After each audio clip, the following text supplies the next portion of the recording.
January 19th, 2026. Dolly Parton turns 80. Most people who reach that age, if they're lucky enough to have the means, throw themselves a party. They accept the Lifetime Achievement Award. They let people fuss over them. They treat the milestone as a victory lap after 8 decades of work. Dolly Parton walked into a recording studio instead. She gathered Miley Cyrus, Reba McEntire, Lainey Wilson, and Queen Latifah. She had David Foster at the piano and a full church choir behind them, and together they recorded a new version of a song she'd written almost 50 years earlier, called Light of a Clear Blue Morning. She announced that every dollar the recording made would go to the Children's Cancer Hospital at Vanderbilt in Nashville. 7 months later, she died at the same hospital of cancer. Look at that sequence again, because the easy read is irony, a cruel coincidence, a woman raising money to fight a disease that was, unbeknownst to the public, already inside her. The real story underneath it is almost the opposite of irony. It's the final move in a promise she'd been quietly keeping for over 3 decades, made at the exact moment she needed it most, and never once explained to the public as anything other than a birthday gift to someone else.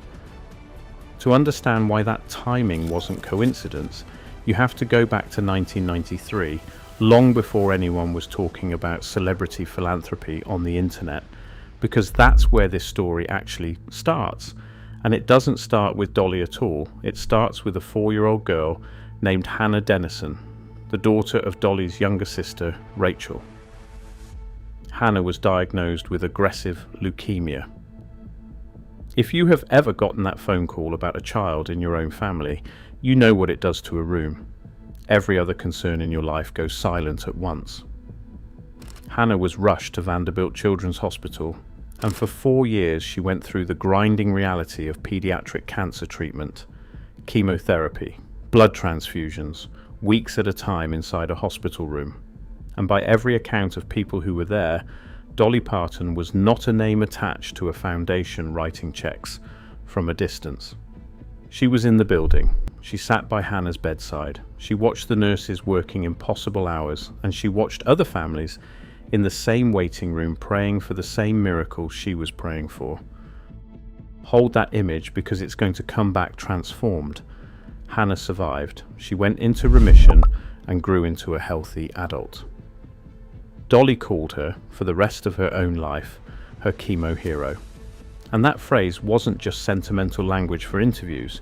In 2017, Dolly released a children's album and put a song on it called Chemo Hero, written specifically to give children going through chemotherapy something to hold on to. Alongside the song came a donation of $1 million to Vanderbilt's pediatric cancer program. In 2018, the hospital dedicated something in return, a butterfly garden bearing Hannah's name, a small outdoor sanctuary where children tethered to IV poles could get outside, feel actual sunlight, and watch something alive and moving that wasn't a monitor. At that dedication, standing next to her niece, now grown, Dolly said that while miracles come from God, they happen through the hands of doctors, nurses, research, and love. That's not a line written for a press release. That's 33 years of standing inside hospital rooms, distilled into one sentence. So when the 80th birthday recording happened in January 2026, with the proceeds routed straight back to that same hospital, it wasn't a new cause discovered late in life. It was the same promise kept one more time on a bigger stage by a woman who by then almost certainly already knew what her own body was carrying. She never said so publicly, not that month, not for many months after.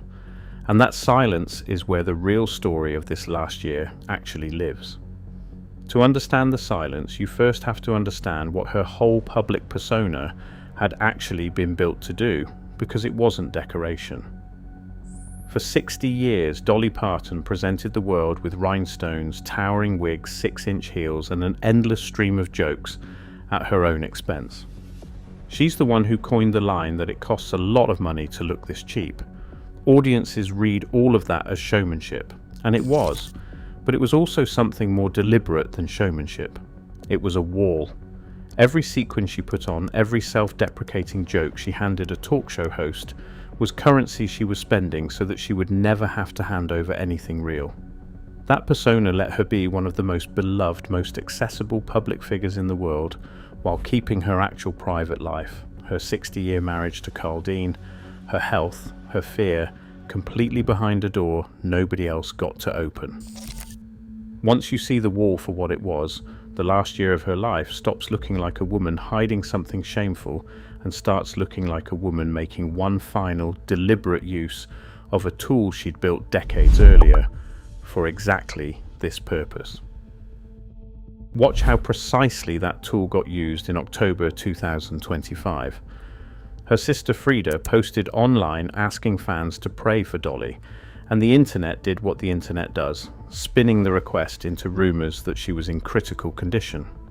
Dolly didn't disappear and she didn't panic. She filmed a video from home, looked directly into the camera, and asked her fans with a full smile whether she looked sick to them. She said she was working hard. She acknowledged real things, physical wear and tear, grief over losing Carl the previous spring, and she let those true, real, smaller admissions absorb the pressure of a rumor that was actually reaching towards something much bigger. She wasn't lying in that video. She was doing precisely what her rhinestones had always done for her, giving the audience something true and manageable to hold on to so they wouldn't go looking for the thing underneath it. Here's what should stop you. And it's worth being honest that this detail comes from her family rather than from any document you can independently verify. Her nephew Brian Seaver, the same man who would eventually announce her death, has said that Dolly planned that final announcement years in advance, the same deliberate way she planned her business holdings, her music rights, her investments. If that's accurate, then the video she gave her sister's worried fans in October 2025 wasn't improvised reassurance from a frightened woman. It was a scripted beat in a story she had already decided how she wanted to tell, executed with the same control she'd brought to every other chapter of a 60-year career built on deciding exactly what the public got to see. And she never stopped working while she was managing all of it. 4 days before she died, People magazine published an interview in which she talked about her plans for what was still ahead of her. She admitted her body had taken a real beating from caring for Carl during his own extended illness, and that she was still working to rebuild her strength.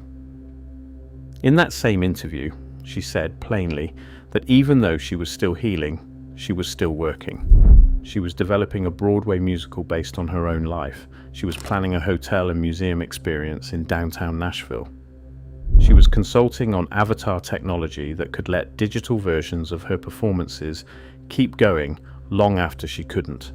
She joked that if the technology worked, she'd never have to worry about being a no-show, the way her old friend George Jones famously was.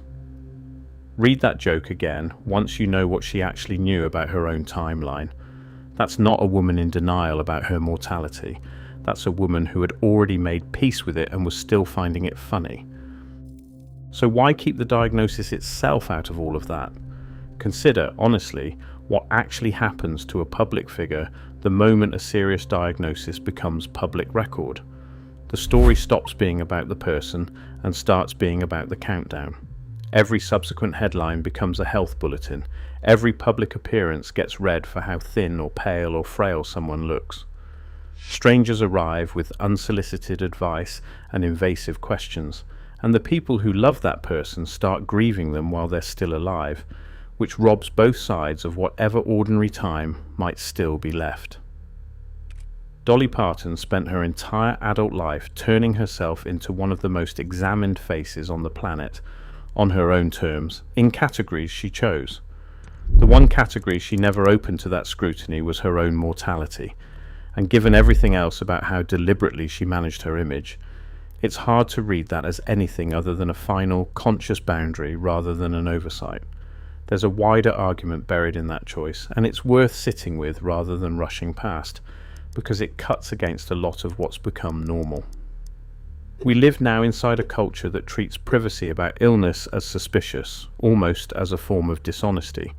Share the diagnosis, share the treatment, share the decline, or risk looking like you're hiding something. Dolly Parton's last year is a fairly direct argument against that entire premise. Privacy, in her case, wasn't concealment for its own sake. It was the last resource she had left to protect her own dignity and to spend her remaining time on music, on family, on the people she loved, instead of fielding questions about prognosis. Whether or not that's the right call for anyone else facing the same choice, it was clearly the one she made deliberately and stuck to until the end. What makes this different from most stories about a celebrity hiding an illness is what she was doing with the other hand the entire time. She wasn't just protecting her own privacy. She was actively building something and that didn't need her to survive in order to keep working. Go look at what's true right now in the present tense, months after she's gone. In Knoxville, the hospital that used to be East Tennessee Children's Hospital now carries her name, Dolly Parton's Children's Hospital, a permanent institution serving families across Appalachia. Near Dollywood, the LeConte Medical Center operates a 30,000 square foot women's health center and a birthing unit named for her, giving families in that region medical care they used to have to drive hours to reach. At Vanderbilt, researchers are still working from grants her contributions funded, chasing treatments for rare pediatric cancers. Her imagination library has already mailed more than 315 million free books to children across 4 countries, and that program is funded to keep going, unattended by her personally, for years. At Dollywood, employees are still enrolled in a program that pays their college tuition in full, an educational foundation she built that doesn't require her signature to keep functioning.